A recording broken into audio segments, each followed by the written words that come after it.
Hello అండి, అందరికీ నమస్కారము. ఆ రోజు ఆదివారం కావడంతో అందరూ అన్నలు, వదినలు, పిల్లలు ఇంట్లోనే ఉన్నారు. దానికి ఏదైనా దారి చూపించండి రా, మొత్తం ఇల్లు, డబ్బు అన్నీ పోగొట్టుకొని మన పంచన నిలబడితే మనం ఏం చేస్తాం? రామేశ్వరం గారికి 2 మగపిల్లల తర్వాత పుట్టిన ఆడపిల్ల రాగిణి. రాగిణిని అందరూ అల్లారు ముద్దుగా చూసుకునేవారు. రాగిణి బ్యాంకు ఉద్యోగికి ఇచ్చి పెళ్లి చేశారు. రాగిణి భర్త మనోహర్ అతి మంచివాడు. అతి అనేది సర్వత్రా వెగటే. దేనిలోనే అతి పనికిరాదు. అందరినీ గుడ్డిగా నమ్మేవాడు. భార్య ఎన్నిసార్లు చెప్పబోయినా వినేవాడు కాదు. ఒకరోజు మనోహర్ ఇంటికి తన స్నేహితులు కొంతమంది వచ్చారు బ్యాంక్ లోన్ కావాలని. అదే సమయంలో తన అన్నలు కూడా అక్కడే ఉన్నారు. అది కాదురా, బ్యాంక్ లోన్ కావాలంటే ఏదైనా సెక్యూరిటీ ఉండాలి. ఆ ఫ్రెండ్స్ కూడా ఒట్టి జులై వెధవ. ఇప్పుడు మారినట్లు నటిస్తూ వ్యాపారం మొదలు పెడతాను, లోన్ కావాలని అడుగుతున్నాడు. ఎన్నిసార్లు భర్త ఎంతమందికి డబ్బిచ్చి తిరిగి ఇవ్వకపోయినా ఊరుకుంది, కానీ భర్త హామీ పత్రం మీద సైన్ పెట్టడానికి మాత్రం వీల్లేదు అని ఖరాఖండిగా చెప్పేసింది. అయినా ఆమె మాటలు కొట్టిపడేస్తూ హామీ పత్రం మీద సైన్ చేసి బ్యాంకుకి వచ్చి డబ్బు తీసుకెళ్ళరా అని చెప్పాడు. ఇదంతా చూసిన అన్నయ్యలు నువ్వు చాలా గ్రేట్ బావా అని ముఖస్థితి చేశారు. రాగిణి భయపడినట్టే జరిగేది. ఒకరోజు భయపడుతూ వచ్చిన భర్తను చూసి హడలిపోయి ఏం జరిగిందండి? అప్పుడు మనోహర్ ఏమీ లేదు, ఆకలేస్తుంది, అన్నం పెట్టని చెప్పాడు. అప్పటికే పాపకు అన్నం తినిపించి పడుకోబెట్టింది. భర్తకి తనకి వడ్డించుకొని ముద్ద నోట్లో పెట్టుకునే సమయంలో తలుపు చప్పుడైంది. అప్పుడు భర్త నువ్వు వెళ్ళి తలుపు తీయాలి, నన్ను అడిగితే నేను లేదని చెప్పు అని దాక్కున్నాడు. తలుపు తీసిన రాగిణి ఇంచుమించు 10 మంది కర్రలతో నిలబడి ఉండడం చూసి బెదిరిపోయింది. వాళ్ళ ద్వారా విషయం తెలుసుకున్న రాగిణి తన నగలు తెచ్చి వాళ్ళకి ఇచ్చింది. దాంతో భర్తను తిట్టుకుంటూ అక్కడి నుంచి వెళ్ళిపోయారు వాళ్ళందరూ.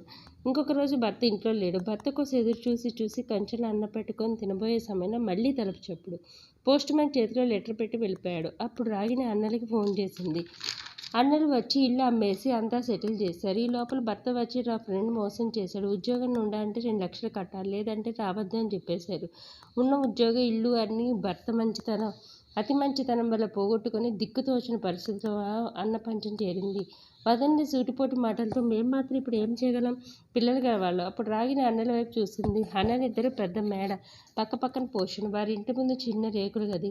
ఆ రూమ్లో ఉండమన్నారు. రాగిని తన భర్త, కూతురుతో ఆ ఇంట్లోనే వాళ్ళకి చాకిరి చేస్తూ కొంత డబ్బుతో కూరలు దుకాణం పెట్టుకొని ఇంటి ముందు పెట్టి అమ్మేది. అదే జీవనాధారం. మనోహర్ ఎక్కడ ఉద్యోగం ప్రయత్నం చేసినా రాలేదు. చిన్నగా కూరల వ్యాపారం నుంచి కర్రీ పాయింట్ పెట్టుకొని ఎదగసాగింది.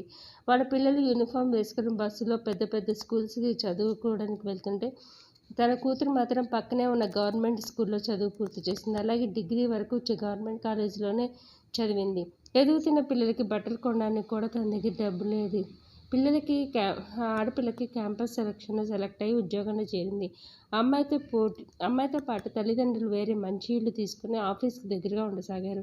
అమ్మాయికి అమెరికా వెళ్ళే ఛాన్స్ వచ్చింది. ఆ రోజు ఇంట్లో పండగ వాతావరణం. చెల్లెలు పట్టు చీరలు దగదగా మెరిసిపోతుంది. అన్నలు, వదినలు, పిల్లలు అందరూ వచ్చారు. ఒక సందర్భంలో అన్నయ్య చెల్లిని అడిగాడు, మీ కూతురిని నా కొడుక్కిచ్చి పెళ్లి చేద్దామని. ఆ మాట అక్కడే కూర్చొని ఉన్న రాగిణి కూతురు అక్కడి నుంచి లేవబోతుండగా అమ్మ చేయి పట్టుకొని ఆపి, నువ్వు పెద్ద బావని కానీ చిన్న బావని కానీ ఇష్టపడ్డావా అని అడిగింది. లేదమ్మా, నేను ఎవరిని ఇష్టపడలేదు.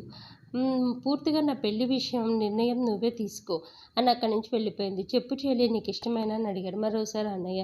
లేదు, నాకు ఇష్టం లేదు అన్నయ్య అని చెప్తున్న మాటలకి చూడమ్మా దానికి ఎంత పొగరో, మేము దానికోసం ఎంత చేశామన్న మాటలకి తల్లి కల్పించుకొని 2 లక్షలు ఇచ్చుంటే మీ బావ ఉద్యోగం నిలబడేది. కానీ అదే సమయంలో సరిగ్గా 2 లక్షలు ఖర్చు పెట్టి నగలు చేయించుకున్నారు మీ భార్యలు. అది ఎన్ని రోజులు పస్తులుందో తల్లిగా నాకు తెలుసు. మీ ఇంట్లో చాకిరీ చేయాల్సిన కర్మ దానికి ఎందుకురా? మీ పిల్లలు బస్సులో వెళ్ళి పెద్ద పెద్ద స్కూల్లో చదువుతుంటే దాని పిల్ల మాత్రం నడుచుకుంటూ వెళ్ళి చిన్న గవర్నమెంట్ స్కూల్లో చదివేది. ఆ పాప ఎన్నిసార్లు దానికి బస్సు ఎక్కి స్కూల్కి వెళ్తానని మారం చేసిందో నాకు తెలుసు. పండగకి మీకు అందరు కొత్త బట్టలు, తన కూతురికేమో చిరిగిపోయిన గౌన్ వేసుకొని తిరుగుతుంటే కొత్త గౌన్ కూడా కొనిలేని దౌర్భాగ్య స్థితికి పిల్లకి సమాధానం చెప్పలేక ఎన్నిసార్లు చచ్చి బతికిందో తల్లిగా నాకే తెలుసు. అన్ని కష్టాలుగా ఓర్చుకొని ఇంత దాకా తీసుకొచ్చింది. తల్లి కష్టం తెలుసు కాబట్టి తన జీవితాన్ని అది వాళ్ళ అమ్మ చేతిలో పెట్టింది. ఆ పిల్లకుండే జ్ఞానం కూడా మనకు లేదు. తల్లి మాటలకి తప్పు తెలుసుకున్న వారు తలదించుకున్నారు అన్నలు. మీకు మా కథ నచ్చితే లైక్ చేయండి, షేర్ చేయండి, సబ్స్క్రైబ్ చేసుకొని నాకు సపోర్ట్ చేయండి.